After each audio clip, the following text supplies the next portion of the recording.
बन सुत शरण पड़ा ब्रजेश। आदरणीय श्रोतागण, राजपूत कैसेट के माध्यम से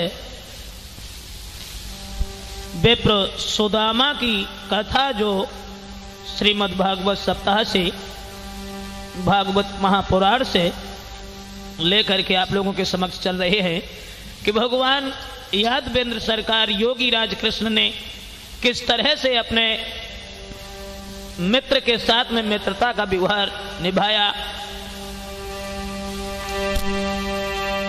सांदीपन गुरु के पास जब पढ़ते थे यदुनाथ, तो दीन सुदामा भी तभी था मोहन के साथ। गुरु सांदीपन के आश्रम में कन्हैया और सुदामा जब पढ़ रहे थे, बलराम और श्याम के साथ में सुदामा नाम के ब्राह्मण उनके सहपाठी बन करके पढ़ रहे थे। एक दिन दोस्तों गुरु माता ने जवाब दिया है, लाला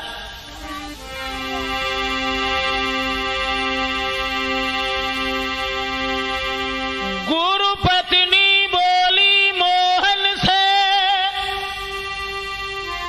लाला ने कतन कई धर आओ, घर में ईंधन को नाम नहीं, कछु बेटा द्वारा बदलाओ।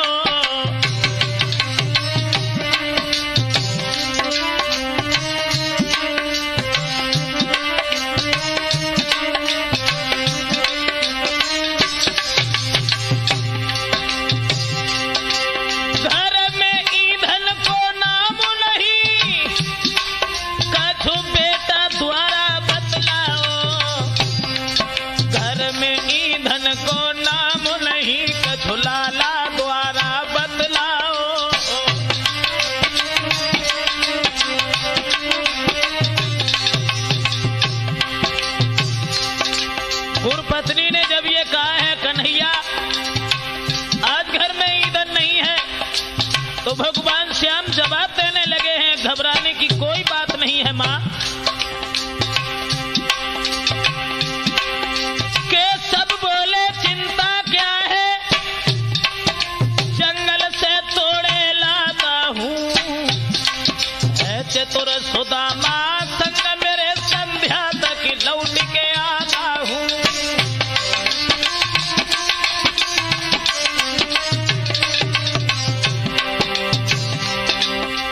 चतुर सुदामा संग मेरे संध्या तक लौटा आता हूं, मैं चतुर सुदामा संग मेरे संध्या तक लौट के आता हूं।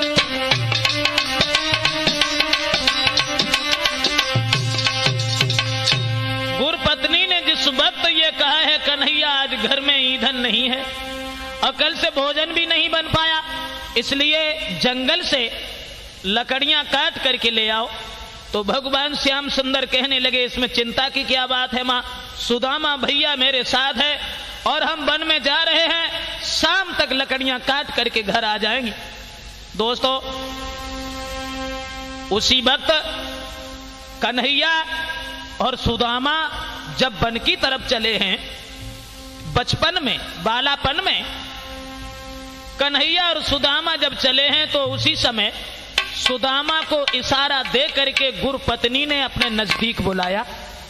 आगे श्याम है, पीछे सुदामा है, सुदामा को संकेत दे करके अपने नजदीक बुलाया है और जवाब दिया, बेटा सुदामा एक काम करो,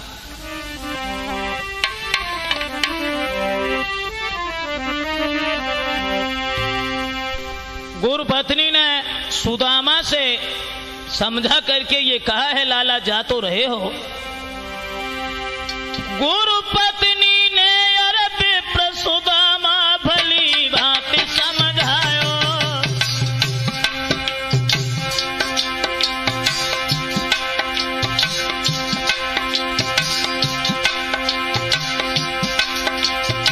थोड़े से जना बांध ले के बोतरी में पठायो,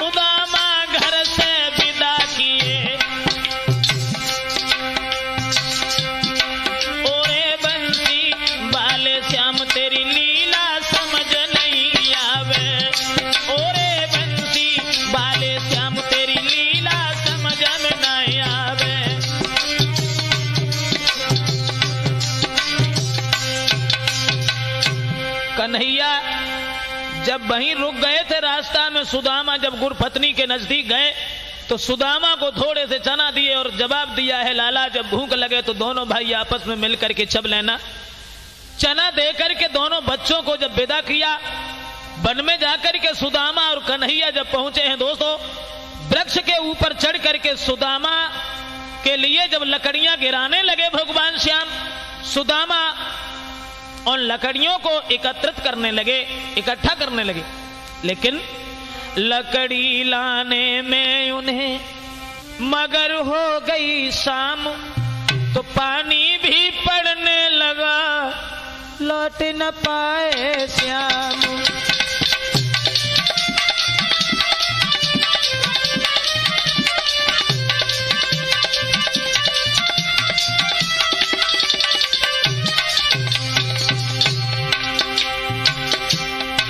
कन्हैया और सुदामा लकड़ियां जो काट रहे थे दोस्तों, लेकिन उसी वक्त आंधी आ गई, पानी बरसने लगा।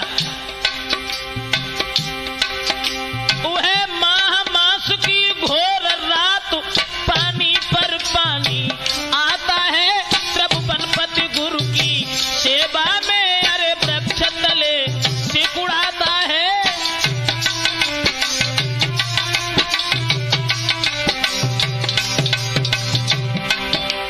माह का महीना, पानी पर पानी बरस रहा है, सुदामा और कन्हैया वृक्ष के नीचे सिकुड़ रहे हैं। वह माह मास की घोर रात, पानी पर पानी आता है, तब बनपति गुरु की सेवा में।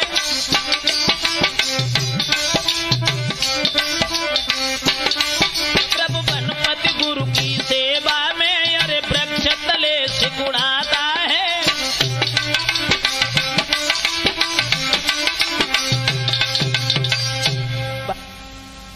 कन्हैया और सुदामा जो वृक्ष के तले सिकुड़ रहे हैं, धन्य है ऐसे गुरु के सेवक को, धन्य है ऐसे गुरु के शिष्य को, जो तीनों लोकों के नाथ आज गुरु की सेवा में उस वृक्ष के नीचे सिकुड़ रहे हैं।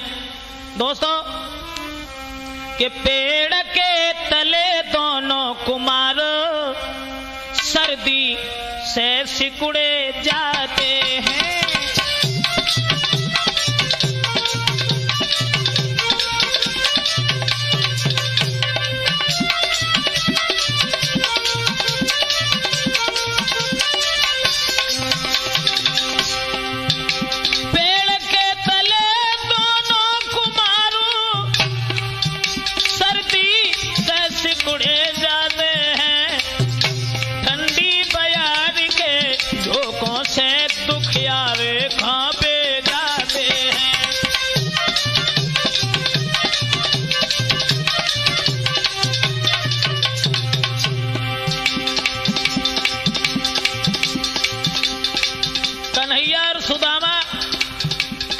उस माह के महीना में सिकुड़ रहे हैं। लेकिन दोस्तों, सुदामा को जो चना दिए थे गुरु माता ने, भाई चना निकाले, सोचने लगो जा में से कन्हैया दें या न दें, ज्यादा है उन्हें जब लोग जो तो देख ही पड़े। जो चना सुदामा पावे था, वो मन मोहन को दिए नहीं, और धीरे धीरे चबन लगो, प्रकट खेल कुछ किए नहीं।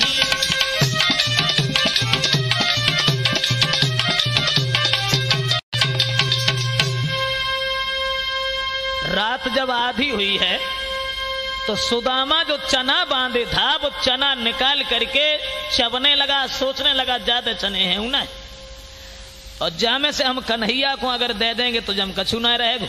तो ध्यान रखना दोस्तों, ब्राह्मण की गहराई का किसी ने पता नहीं लगा पाया, जो कि श्याम सुंदर जैसे मित्र और मित्र के साथ में कितनी बड़ी बेवफाई।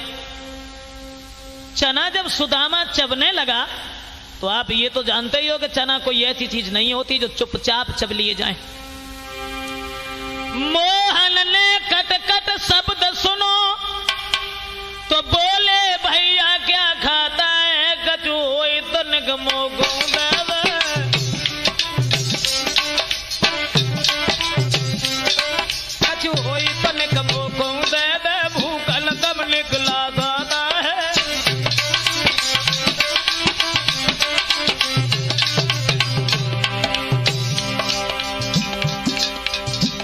कन्हैया बोले सुदामा भैया का खाए रहो, जब से तू आओ घर से तभी से हम आए, मुझे बहुत तेज भूख लगी रही है।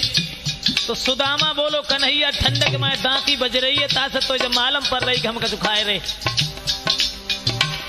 कन्हैया कहने लगे नहीं भैया। मोहन ने कट शब्द सुनो, बोले भैया क्या खाता है रे, कछु होई पलक मुंह दे दे, भूखन तब निकला जाता है।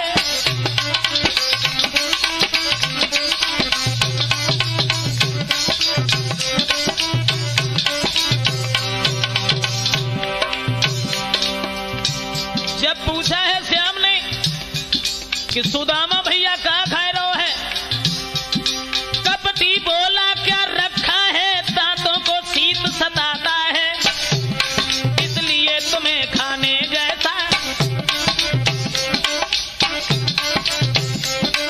इसलिए तुम्हें खाए जैसा ये कट कट शब्द सुनाता है।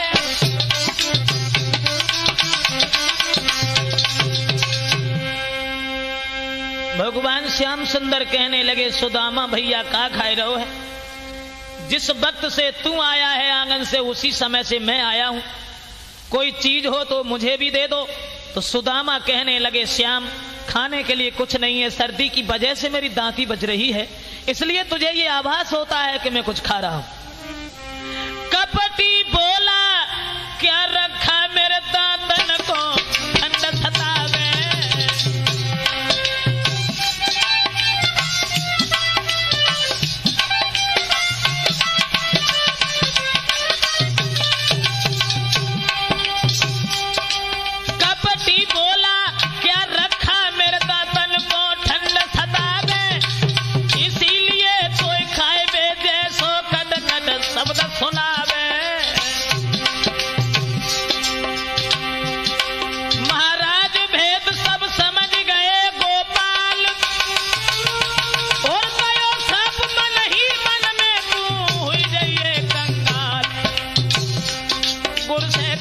मित्र से चोरी उनको ठिकानों लगी है नाय, गुर से कपट मित्र से चोरी उनको ठिकानों लगी है नाय, गुर से कपट मित्र से चोरी ठिकानों लगी है नाय, हाय ठिकानों लगी है नाय, गुर से कपट मित्र से चोरी। सुदामा ने जब ये कहा कि सर्दी की हमारी दांती बज रही है, खाने के लिए कुछ नहीं, श्याम सुंदर समझ गए बाहरे सुदामा तुम हमारे मित्र हो जो हमसे तुम झूठ बोल रहे हो। लेकिन मन ही मन में भगवान श्याम सुंदर ने विचार किया, सुदामा थोड़े से चनों के पीछे तुम झूठ बोल रहे हो, एक दिन वो आएगा कि तुम एक एक दाने के लिए भिनक जाओगे। दोस्तों याद रखना, अपने मित्र के साथ में चोरी करता है, गुरु के साथ में कपट करता है, जिंदगी में ये न समझे कि कुशल है, या तो वो निर्धन हो जाता है या उसके कुष्ठ रोग हो जाता है, क्योंकि मित्रों की पहचान ही कुछ और होती है। गोस्वामी तुलसीदास ने बताया कि सच्चा मित्र वो होता है कि अपना दुख गिरी रज कर जाना और मित्र का दुख रज मेरु समाना।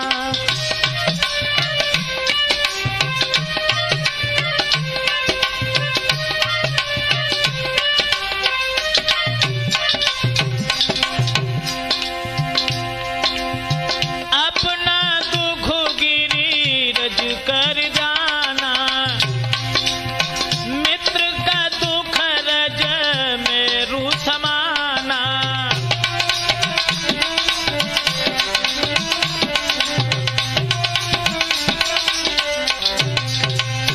सच्चा मित्र वो होता है जो अपने पहाड़ जैसे दुख को मिट्टी के कण के बराबर समझता है और मित्र के जरा से दुख को पहाड़ के बराबर समझता है। मित्र तो वो है, और लिखा भी है दोस्तों कि जैन मित्र दुख होई दुखारी, जैन मित्र दुख होई दुखारी, तने बिलो के तुपात कुभारी।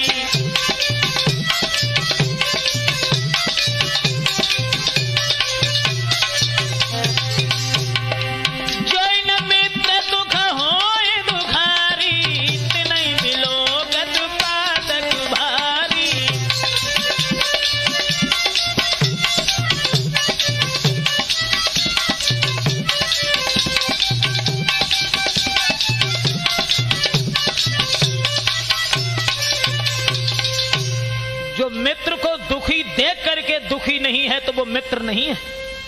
आज सुदामा भगवान श्याम सुंदर से झूठ बोले। दोस्तों, कन्हैया और सुदामा चले आए, लेकिन सुदामा मन में बहुत ज्यादा दुखी हो गए और सोचने लगे मन ही मन में, मैंने बहुत बुरा किया जो श्याम सुंदर से झूठ बोला, अपने सखा से झूठ बोला। कन्हैया ने और बलराम भैया ने 64 दिनों में गुरु संदीपन के आश्रम में विद्या को ग्रहण किया और सुदामा को छोड़ करके अपने घर की तरफ जब चले हैं तो शर्म से सुदामा कन्हैया के विदाई के वक्त भी नहीं गए। सुदामा से चलते वक्त श्याम सुंदर ने कहा कि भैया मुझे भूल मत जाना, तुम्हारे ऊपर कोई आपत्ति कोई मुसीबत जब आ जाए तो तुम मेरे पास चले आना। सुदामा जब घर चले आए हैं, इनका विवाह हुआ, लेकिन दिन प्रतिदिन सुदामा के ऊपर गरीबी आती चली गई। कितनी गरीबी आई। भामिनी का ऐसा सौभाग्य कभी नहीं हुआ जो सर से पैर तक रजाई ओढ़ करके सुख की नींद सो जाती, या सुंदर वस्त्र आभूषण पहनने के बाद में बाहर पड़ोसियों के बीच में बैठ जाती, या भरपेट भोजन कर लेती। दोस्तों, इसी श्राप के बस विप्र पड़ी मांगनी भीख, एक कपट ने कर दिया उन्हें लाख से लीख।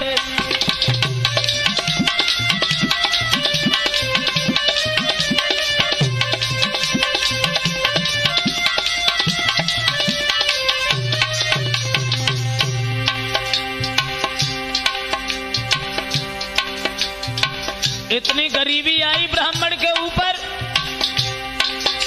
दिन भर बेचारे द्वार द्वार ता ता ता ता चिल्लाते हैं, भाई किसी रोज भी जी भर के बे आटा दाल न पाते हैं।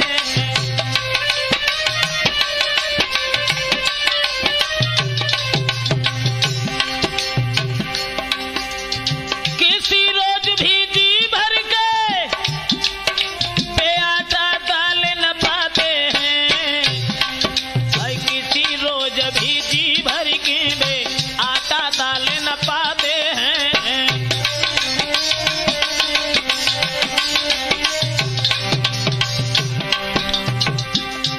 कितनी गरीबी है उस ब्राह्मण के ऊपर।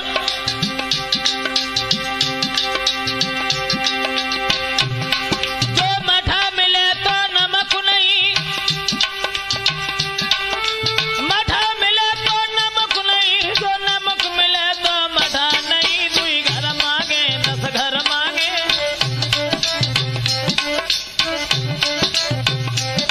दुई घर मांगे 10 घर मांगे, लोटा भरी आटा मिले नहीं।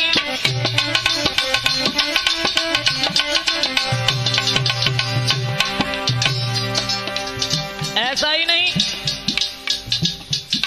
गरीबी ने पीछा नहीं छोड़ा सुदामा का। इतनी गरीबी है जो जाड़ों में भी, सर्दियों के मौसम में भी रजाई ओढ़ने के लिए नहीं मिलती। ऐसा सौभाग्य न मिला कभी, ऐसा सौभाग्य न मिला कभी, निर्जाई भी मिल पाई हो। ऐसा जाड़ा न मिला जिसमें,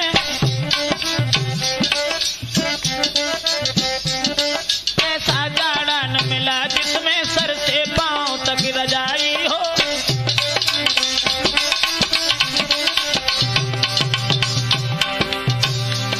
उस गरीबी में रजाई भी ओढ़ने को नहीं मिलती। दशा बहुत खराब थी सुदामा की। जो सिर ढाका तो पांव कढ़े, सर ढाका तो पांव कढ़े, जो पैर ढके सीना निकला। ऐसा ही जीना जीना में, ऐसे ही जीने जीने में मरना निकला, जीना निकला।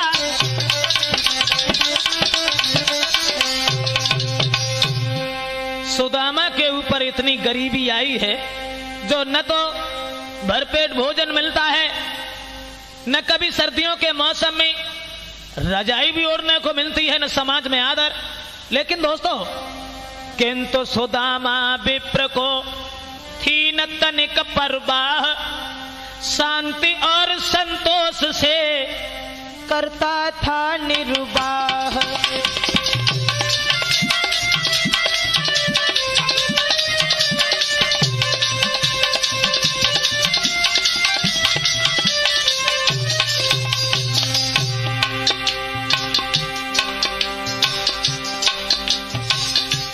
सुदामा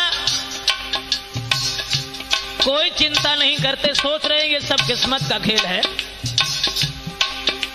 मन ही मन में बुद्धि में बड़े विचार आ गए। भोजन करने के बाद लेट गए शाम को, और शाम को जब भामिनी उनके पैर दबाने लगी तो लेटे ही लेटे बुद्धि जो थी घूम गई और कन्हैया की तरफ ध्यान पहुंच गया। सोचने लगी, अरे कृष्ण चंद्र निज कर्म से हुए द्वारिका राज, मैं टुकड़ा के वास्ते फिरता हूं मोहताज।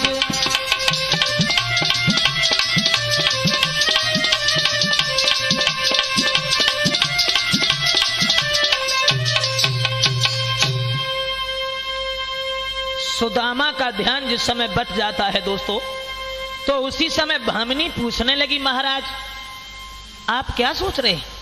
कहने लगे, कुछ नहीं श्रीमन, एक बात हमें यह बताओ कि हमने या तुमने ऐसा कौन सा अपराध किया था जिस अपराध से, पाप से इतनी गरीबी देखने को मिल रही है।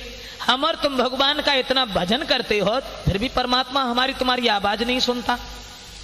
उसी समय सुदामा को पुरानी याद आ गई।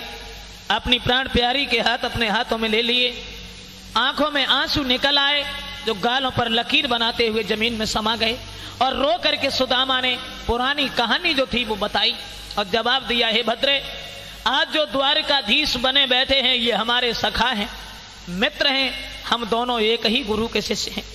लेकिन ये सब कर्मों का खेल रहा। जो भगवान श्याम द्वारकाधीश हुए और मैं भिखारी। भद्रे, हम गुरुकुल में पढ़ रहे, हम गुरुकुल में जब पढ़े, कृष्ण मेरे से पाठी है, गुरुकुल में जब पढ़े।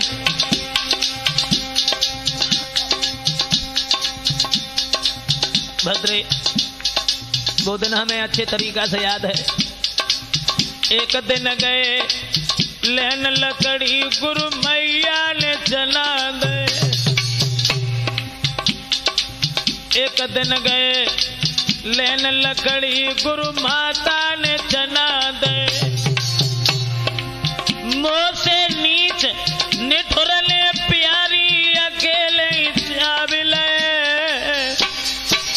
मोहन ने पूछी का खाए रहो, मैंने उलटे जवाब दे।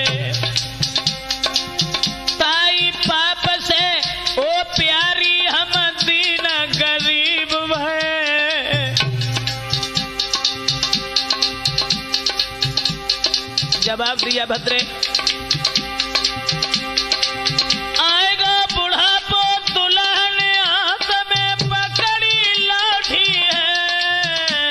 हम गुरुकुल में पढ़ रहे, कृष्ण मेरे से पाठी है, गुरुकुल में जब पढ़े।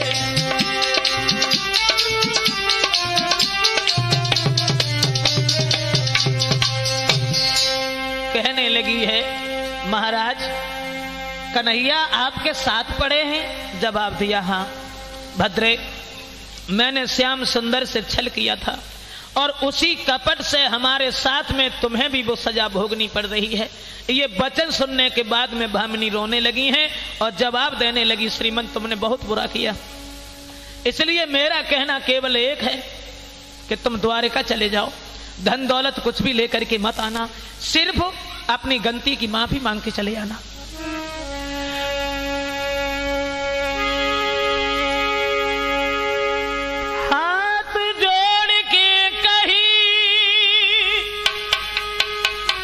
मान ले सही अरज एक मेरी, क द्वारिका लो तुम जइयो रे मत करियो साजन देरी। द्वारिका चले जाओ ना।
श्रीमन तुम द्वारिका चले जाओ, धन दौलत लेकर के कुछ मत आना, केवल तुम अपनी गलती की माफी मांग के चले आना।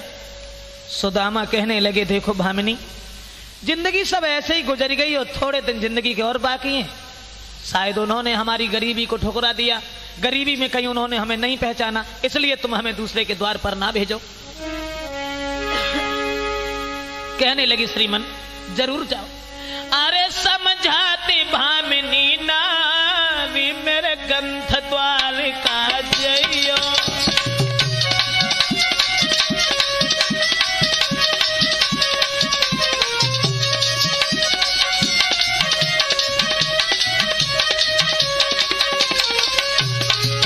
मेरे पिया द्वारिका जइयो, मिल श्री कृष्ण से यो। अरे समझाती भामिनी नारी मेरे पति द्वारिका जइयो।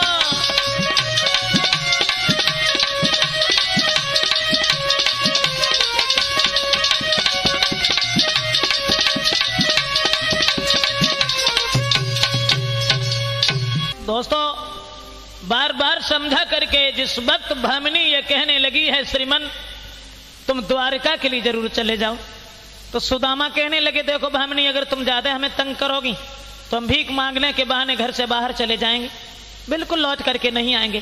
कहने लगी श्रीमन मैं तंग नहीं कर रही हूं, चले जाओ, द्वारिका तक जरूर चले जाओ।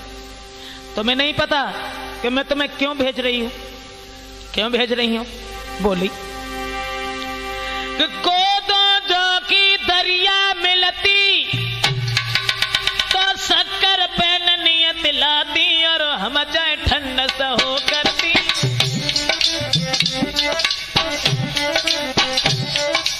हम जाए ठंड सहो करती पद तुम्हें रजाई मिल जाती।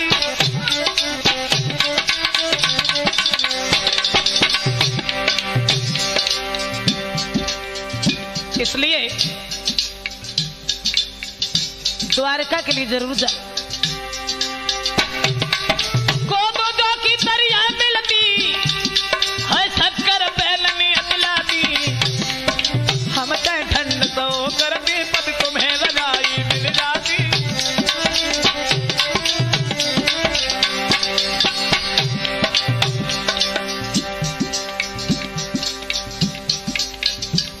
और कहने लगी प्रभु मैं कहूं दूसरे के द्वार पर ना भेज रही हूं।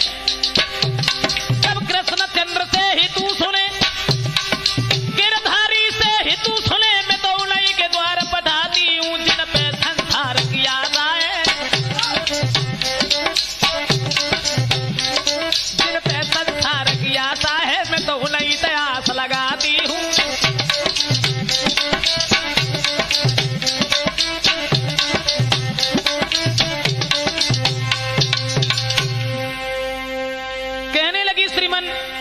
मैं कहूं दूसरे के दरवाजे पर ना भेज रही, तुम चले जाओ, और जब भगवान कन्हैया से हितू सुने मैं केवल उन्हीं के पास भेज रही हूं, अगर भगवान श्रापकारी हैं तो वो श्रापहारी भी हैं, इसलिए तुम चले जाओ, जरूर जाओ।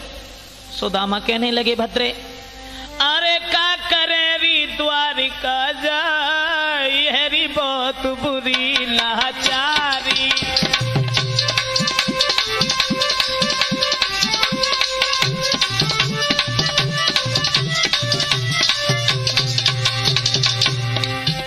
है बहुत बुरी लाचारी का अकल बताए तो नारी। है बहुत बुरी लाचारी का अकल बताए तो नारी। अरे क्या करें द्वारिका जाए है बहुत बुरी रे लाचारी।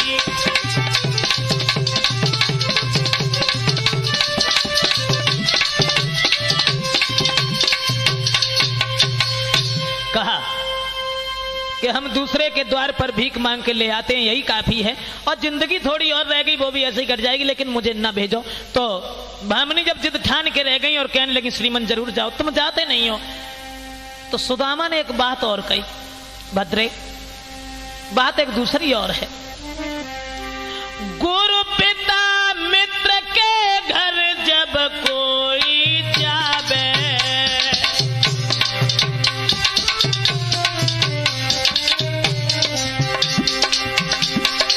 भामिनी गुरु पिता मित्र के घर जब कोई जावे, छोटी मोटी भेंट संग ले जावे।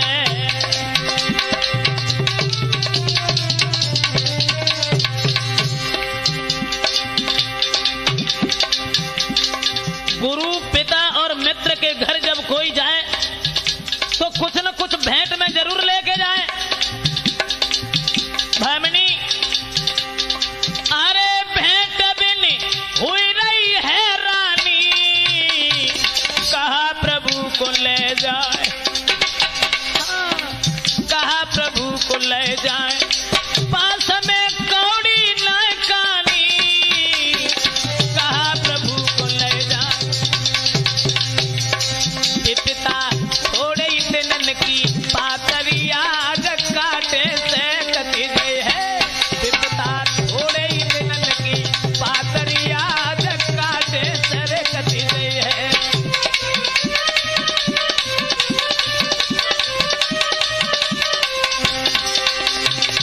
काटे से कटी गई है, अब देश बाटे से बट गई है कि अब जा थोड़े दिन की पातरिया काटे से कटी गई है।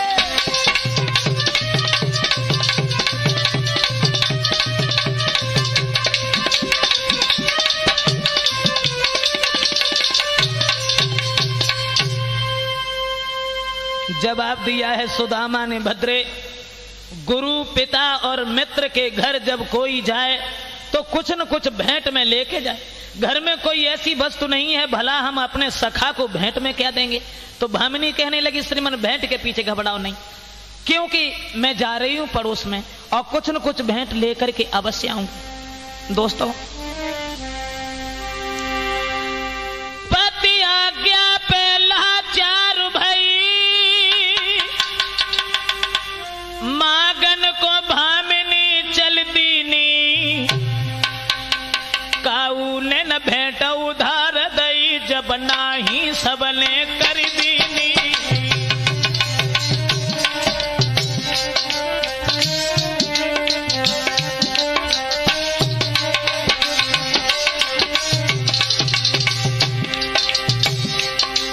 काऊ ने न भेंट उधार दई, हाय नाही सबने कर दीनी। काऊ ने न भेंट उधार भरी, जब नाही सबने कर दीनी।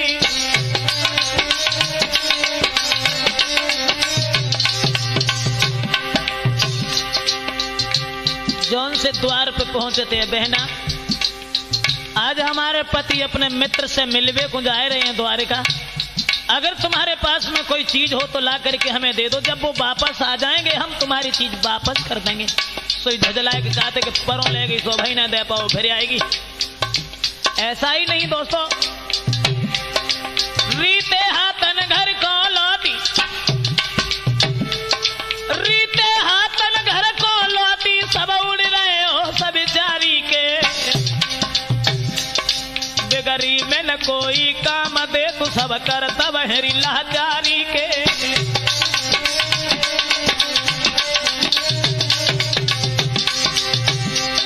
और विपत में विपत, विपत मेरा विपता, विपत में पहले कलह दे जा, हाय घर को भैया बात न बूझे, रिश्तेदार पीठ दे जा।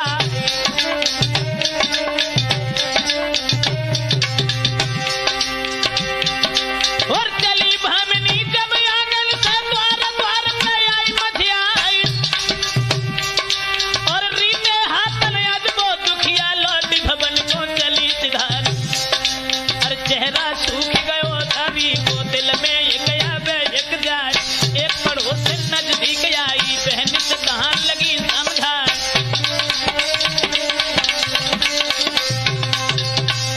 दोस्तों जब भेंट में कुछ नहीं दिया किसी ने, चुपचाप लौट करके घर की तरफ चली है। अरे मन में ओए मन ही न भामिनी लौटे के घर जावे,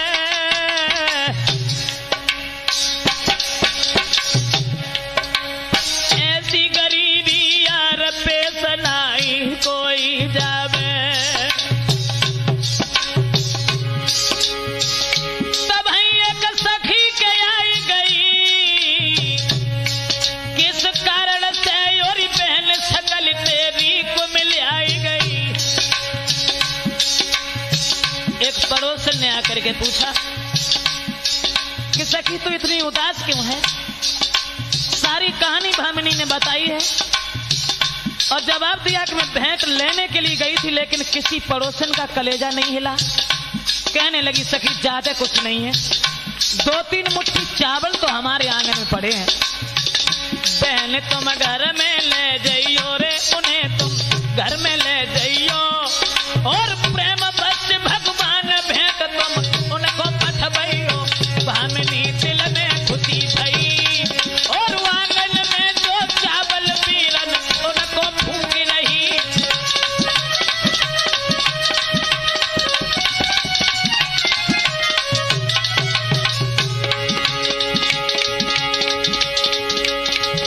भामिनी दिल में खुशी भई,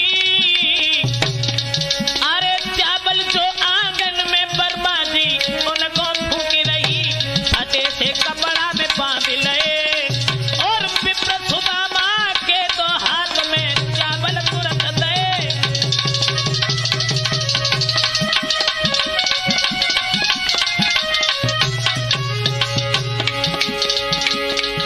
महाराज कहूं क्या कहीं न जाती है, अरे होना हर बलवान रे भाई मैं दिन जाती है।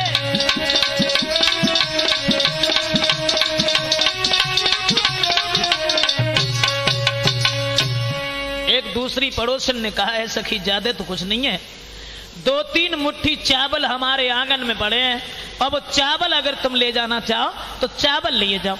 तो भामिनी ने वो चावल ले करके फटे से कपड़ा और चावल ला करके सुदामा को दिए हैं। जवाब दिया है श्रीमन ये चावल लिए जाओ और द्वारिका चले जाओ। सुदामा चावलों की पोटरी को बगल में दबाया, सोटा उठाया, चलने के लिए उद्यत हुए।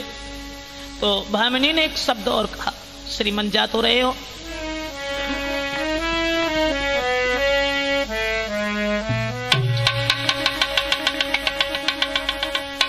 मेरी मोहन से नमस्ते कहियो, उन्हें संगई बुलाई के लियो, मेरी श्याम से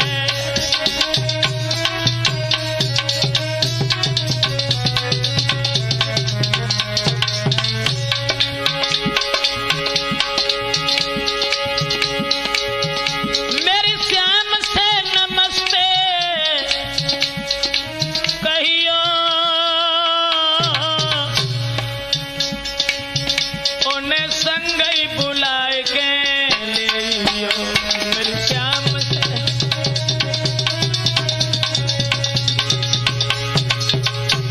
क्या हुआ दोस्तों? चल भय तंदुलत बाई के, चल भय चावल दबाई के, तोहरे का जाने लगे, चल भय चावल दबाई के।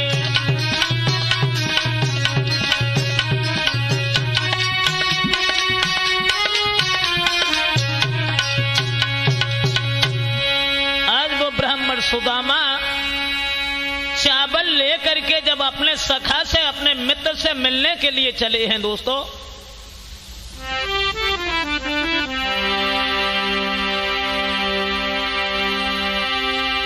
कि धीरे धीरे ब्राह्मण चल भयोरी कर श्याम सुगड़ की याद रे, कर श्याम सुगड़ की।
अरे पाए बिमाई फटी पिपर के नंगे पाए लधायो, चलते चलते आज सुदामा महान वन में आयो। वृक्ष तले गए बैठ सुदामा, गिरधर के गुण गाए, और कुद्वारो छोड़े कन्हैया तेरे ही द्वारे आए।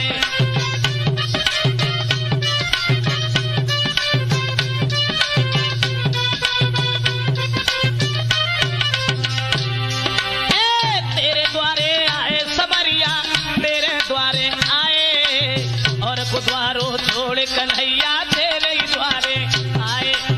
औषध ले ले बंसी वाले, औषध ले ले बंसी वाले, तेरो ले लोटा, लुच्चा गुंडा नाम धरा दे, बेईमान बनाए दे टोटा।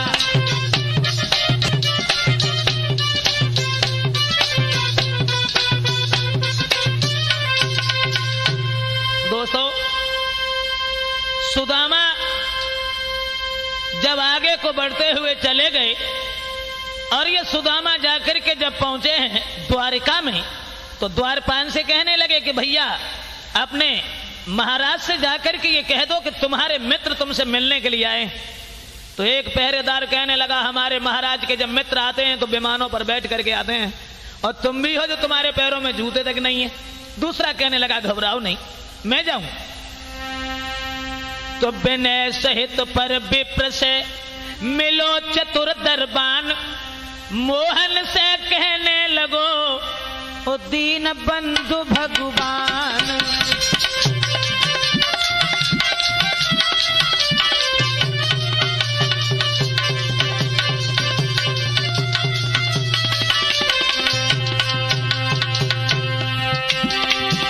जवाब दिया भगवान कन्हैया से पहरेदार ने,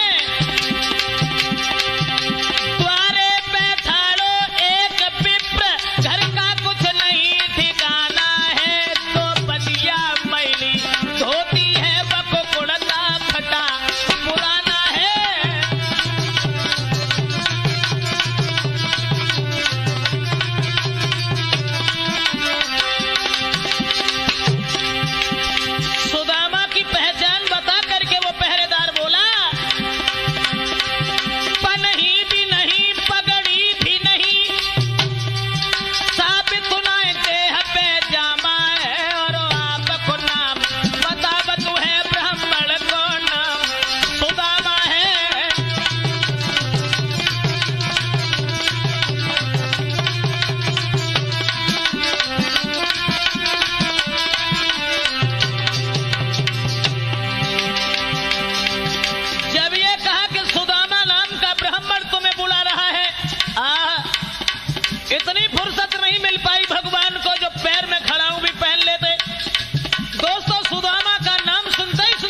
कहना बहुत असंभव है कि उन दोनों में पहले कौन मिला। सुदामा की जेट भर ली है भगवान मुरली मनोहर ने और ले जा करके उस सिंहासन के ऊपर बैठाला है जिस पर भगवान के अलावा कभी कोई कदम नहीं रख सकता था। ऐसा ही नहीं, भगवान श्याम सुंदर अपने सखा की तरफ निहार करके रोने लगे हैं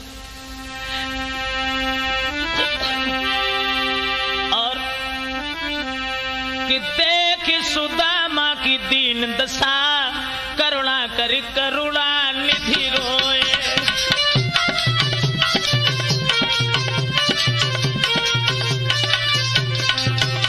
अरे देख सुदामा की दीन दशा, करुणा कर करुणा निधि रोए। और पानी परात को छुओ नहीं, नैनन के जल से पग धोए।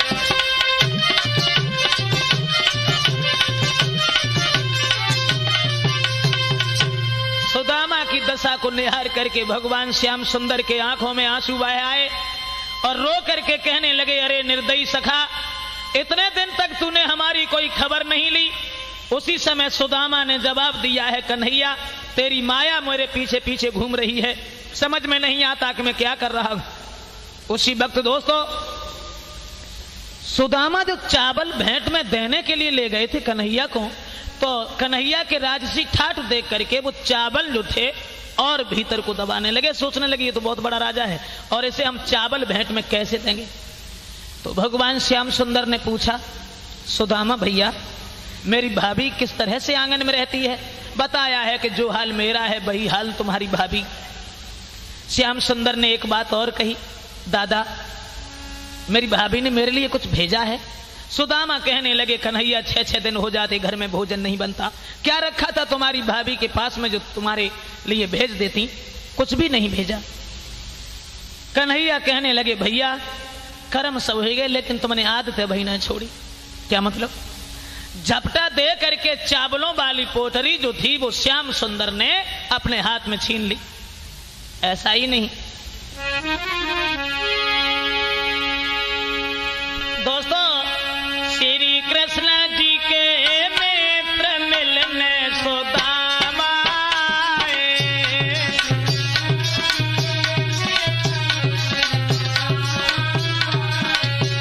श्री कृष्ण जी के नेत्र मिलने सुदामा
चबे हैं 1 लोक दे दिया और दूसरी मुट्ठी चावल चबे 2 लोक दे दिए।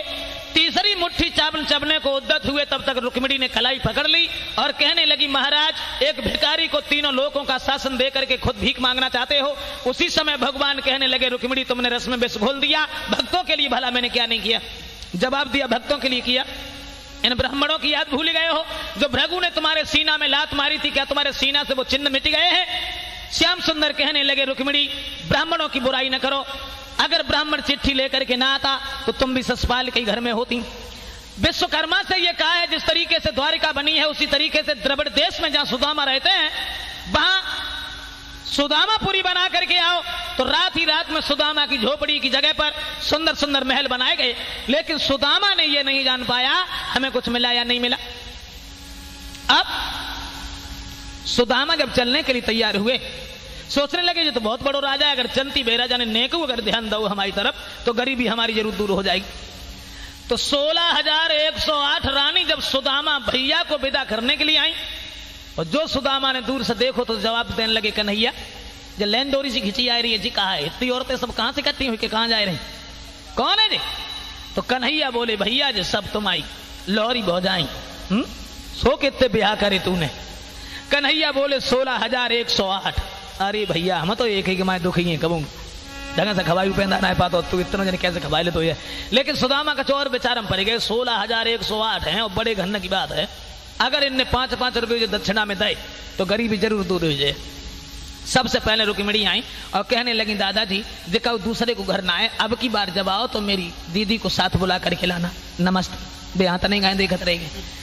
जब कछु ना देखे गई सोचने लगे कोई बात ना जी, बड़ी रानी आती है अब जितनी आई कछु न जरूर देखे जाए। तो जामवंती आई और जब आप देखो अब की बार जब आओ तो अकेले मत आना, साथ में बच्चों को भी लेके आना। नमस्ते बेऊ चलेंगे। तो मारी गुस्सा मैं सुदामा झुझलाएंगे, नमस्ते नमस्ते कितने, अब एक आध होता तो नमस्ते कर रहे, अब ऐसी नमस्ते ही करने में लगे रहे तो कम से कम 3 महीना तो हमें नमस्ते करने में लग जाए, घरे ना पहुंचता था हमें जान दे। कन्हैया और सुदामा जब चले हैं तो दोस्तों कन्हैया ने चलते समय सुदामा को विदा जब करो है तो एक फूल भेंट में दो और जवाब दो, भैया फिर कब घूम जाइए। सुबह फूल को देख के सुदामा झुझलाए गए जाए, ओढ़े के बिछाए के घरे ले जाए, क्या करने समझ में नहीं आता। कन्हैया जब लौट आए सुदामा ठाड़े हुए के सोचने लगे, बाहर कन्हैया भला तू हमें का दे सके है तो भाई जो दूसरे के घर में माखन की चोरी करके खातरो अब राजा होगो तो का बहु। और कन्हैया बालापन के मित्र हो हम कहा दे असराप, जो भगवान हमको दियो बस सो ही लीजो आप, मुझे तुम्हारा कुछ नहीं चाहिए। दोनों लोग जब वापस हुए सुदामा जाकर के जब सुदामापुरी में पहुंचे तो वहां उन्होंने देखा तो विचार करने लगे, शायद मैं रास्ता भूल करके दोबारा फिर आ गया। थोड़ी देर बाद बात दिमाग में आई कि यहां पर तो हमारी झोपड़ी थी, शायद हमारे जाने के बाद में किसी ने भामिनी को कहीं मार के डाल दिया और अपना घर बना लिया है। अब तो बहुत दुखी हो गए, बैठ करके रोने लगे। ओ गिरधारी तेरे पीछे मेरो पूरी मांगो नसाई, करके याद भामिनी की अरे हिलकी सी भर आई, ऊपर से आवाज तभी भामिन ने ददा लगाई, पकड़ अंगुरिया सीढ़ियन ले गई अदा चढ़ाई। जो सुदामा ने देखा पूछने लगे, भामिनी तुम यहाँ? जवाब दिया हाँ। ये किसका है? कहने लगी प्रभु सब तुम्हारा ही है। सोचने लगे, बाहर श्याम चलते समय भी मैं तुमसे सीधे नहीं बोला, तुमने मेरे साथ क्या किया?